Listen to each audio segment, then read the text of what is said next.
Matt with Mobility 101, and right now this is going to be Technique Fix Friday, week 6. We're going to go over the goblet squat, okay?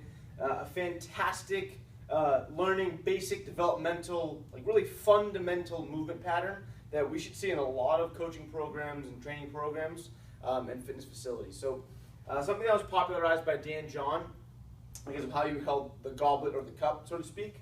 I think it has a lot of good carryover and transition to the bigger components, like the bigger movements. Think how you position yourself for a back squat, a front squat, how to engage the core properly. All these things that come into play. I think a really good fundamental component is the goblet squat. That it should belong in a lot of programs, right? So I prefer the kettlebell, but you can use a dumbbell as well. So if you're holding a dumbbell, the big thing is you're cupping it. So essentially, you're cupping and holding from the bottom like that, okay?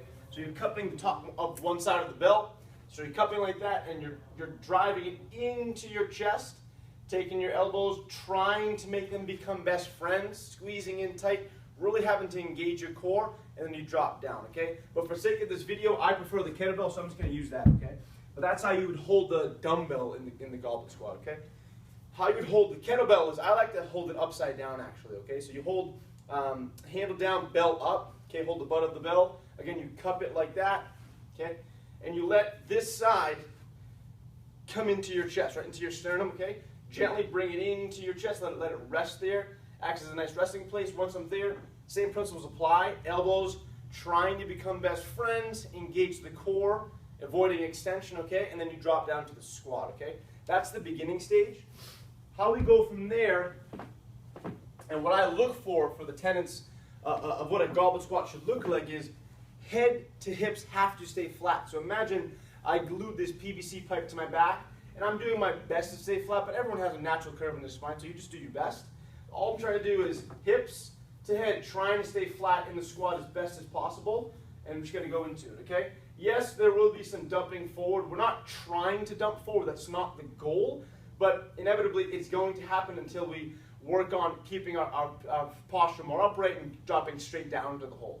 But the most important thing, though, is that we don't arch at the back and don't overflex, is that we stay flat, okay?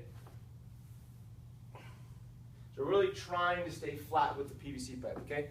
From there, once we have a flat back, head to hips, trying to keep our feet as flat as possible. We don't want our toes popping up. We don't want our heels popping up, okay?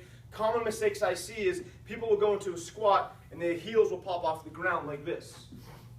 Okay, that tells me their feet are too narrow. Simple fix, go a little wider, okay? If our feet are too wide, our knees will come in, okay, knee valgus. We want to avoid that, okay? All we do is bring the feet a little closer, and then we fix that pattern, okay? Those are things we need to look for. And the other thing is, we'll hear a lot of spread the knees, spread the knees, spread the knees. I think it's an overused cue. If you simply think of your pelvis like the steering wheel to your movement, your pelvic rim, it needs somewhere to go when it drops down. Just create some space for it. That's all we're doing, okay? So instead of saying spread the knees aggressively, people kind of get into this position, which is a little too much in my opinion. Think of the pelvis needs somewhere to go. Just bring it down. So imagine this is the pelvis, bring it down. It has some space, it has somewhere to go, okay? Lastly, chest up. Let me see your logo. Eyes straight ahead. Okay, so nice and flat, right? So we're going to go into it. So the actual goblet squat, I'll go over all the pieces again. We're going to bring this into the chest. Elbows are trying to become best friends, okay? Engage your core the same way you would in the RKC plank. Think of a slight turtle shell, okay? Nice and upright position. It's the same exact position in your core as you would do in a plank, okay? Feet stay flat. Head to hips, nice and flat line, and think creating some space for your pelvis when you drop down, okay? And just stay nice and tall.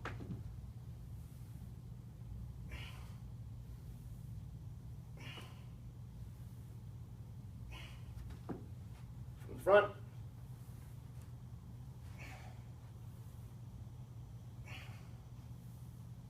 Big thing to look for is to not lose your position at the bottom. A lot of people, what they'll do is they'll come down here, they'll kind of relax and let everything loose, and they'll come out like that. We don't want that. We want to stay nice and engaged the entire time, like I'm in a plank, and come back up, okay? Give that a shot next time you do your goblet squats, and hope it helps. Thanks a lot.